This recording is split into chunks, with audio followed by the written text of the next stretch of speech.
This is Gun Club VR, where you'll take the range with an arsenal of the world's most powerful weapons. Addictive gameplay and unsurpassed realism combine to make Gun Club VR the ultimate virtual weapon simulator. At least that's what their product description page reads. I've had a very limited experience of this game, but of only like maybe 2 hours. However, I can say it is extremely addictive and it does have a lot of really great realism factors to it. So let's get into it. So as I said in the background, you're going to be seeing some gameplay from just my first couple hours of the game. And you can see I fumble around a lot. But something that I think is immediately noticeable is just the physics and the overall polish and like really detailed looking weaponry is very, very big in this game. Lots of these games I like to try to not look at them as like a tech demo, just because so many VR games initially were just straight up tech demos. And I've been playing VR since nearly 2016, and that is a long time to go through a whole bunch of games like this that look really promising and then just don't really deliver on much, you know. Happy to say though that Gun Club VR is not one of those titles. This game has quite a few great elements to it. First off, there's multiple modes. This one that I think I'm about to really enjoy a lot of is this zombies mode here. And in this zombies mode, I only played like a round or two of this, but it looks like it can get pretty crazy pretty quick. There are lots of different variations of enemy coming at you. There are also so many different achievements that I looked up that I saw that like really doing 100% completion is going to be a really fun thing. So if you're a completionist, that's one of these things that's going to be great. I feel like there's also a really great sense of speedrunning to be done with this that I'm personally going to probably try to do. Sort of give it that clean house vibe. I think that has a lot of good, it's got a lot of good like space for that to be done here.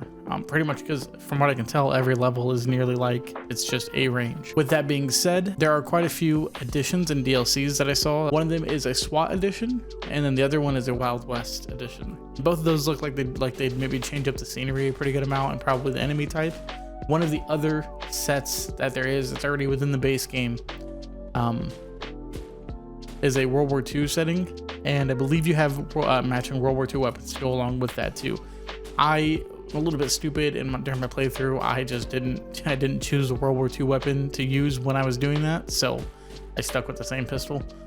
But the good thing about that is getting into the customization, you really get a good sense of just how far you can go with the customization. It gets really crazy.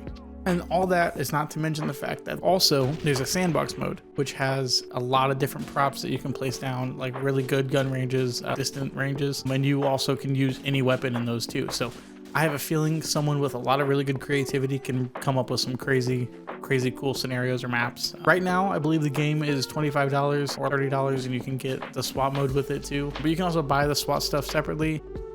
So this is that World War II mode I was talking about, and you can see here, I cleared that level pretty well.